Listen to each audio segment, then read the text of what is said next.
Hey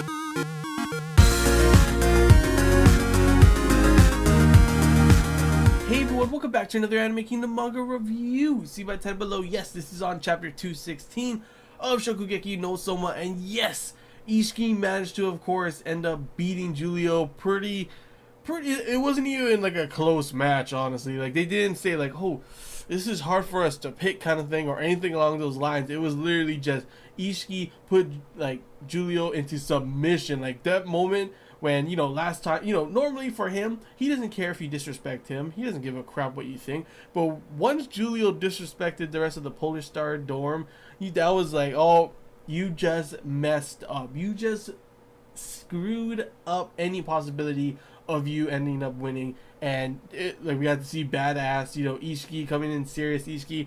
And in this chapter, when we saw him with like the dragons behind his back and looking serious and saying apologize right now, I was like, holy shit, man, can we see more of this Isshiki? Like, I always love seeing him, you know, being teasing all his, you know, all his kohai and being like a just funny guy and everything. But when you see the serious like Isshiki, it's like, holy shit, he's a badass, you know? And he does stuff like, he doesn't just, you know, do the normal things. He if he can innovate, he will innovate. That's why he's kind of just like Soma in a lot of the ways. And him, of course, you know, it was pretty funny seeing him all serious, talking like, yeah, I stole all of them. Like, I was like, that's not something you should be proud of, you know?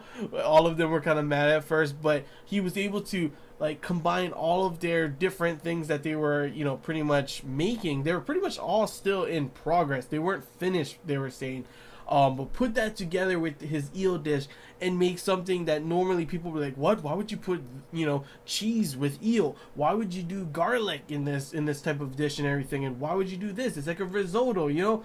And everyone was kind of like, why would he do this? Why would he do that? But somehow Isshiki managed to make a dish that just blew the judges away. Pretty much we had once again some foodgasms with that was a pretty lewd foodgasm with damn eels going around. I was like, oh, okay, so yeah, we've all seen enough hentai to know where this is going. And you know, it was like, oh, okay, there's the foodgasms we've been looking for. Like, where were these foodgasms in the Nene versus Soma battle? Like, there were no foodgasms. Of course, you know, except, you know, Nene having a foodgasm at the very end. But this one, Julio's dish gave him foodgasms.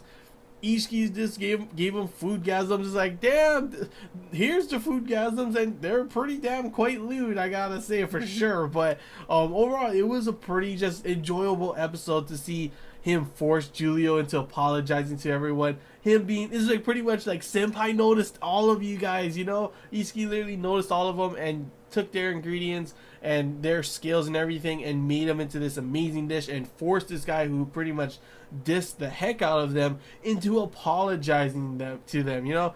Like, literally, it was just honestly a pretty damn enjoyable chapter. I really did enjoy seeing Isshiki, and it was pretty cool to see, like, you know, a lot of us, you know, sometimes these battles can be pretty damn drawn out. I do like seeing the process and everything, but they can be pretty drawn out some of the times and be like, oh my gosh, of course they stopped right here. And like, oh, are you kidding me? You're just going to end it right here and not say who's going to win, you know? But luckily, they just went straight through it. And Isshiki, dragons behind him and everything, badass, ends up beating Julio, making the Rebels up 2-0 against Central, which this is where the point where I'm kind of like, okay, now this is where I'm thinking it's going to, you know, be a little turnaround, because I cannot see the Rebels just going straight up 3-0. I think it would be way too much. So I'm thinking this is the one where I was like, you would think that the former third seat would end up winning against whoever this guy is, you know, this new Central, you know, Elite 10 member. But that's where you'd be like, holy shit, how did he lose? You know, because we've never seen the third seat cook before. So it would make sense that even though he was a former third seat, somehow he ends up losing to this guy. It would make actually a lot more, you know, like, oh, okay, damn, wow. So things are not so solid for the Rebels for sure yet. And it would make, yes, sure, the Rebels have a little advantage at the moment. But this is where after these guys are, you know, done now, the rest of the Elite 10 are like the Elite 10. These are like the highest one, except of course Aizen is still available as well, but we all know he's probably like the worst still yet. But he's probably going to go against Soma, which would be pretty enjoyable to see Soma kick his ass again, because we know for a fact that's probably what's going to happen.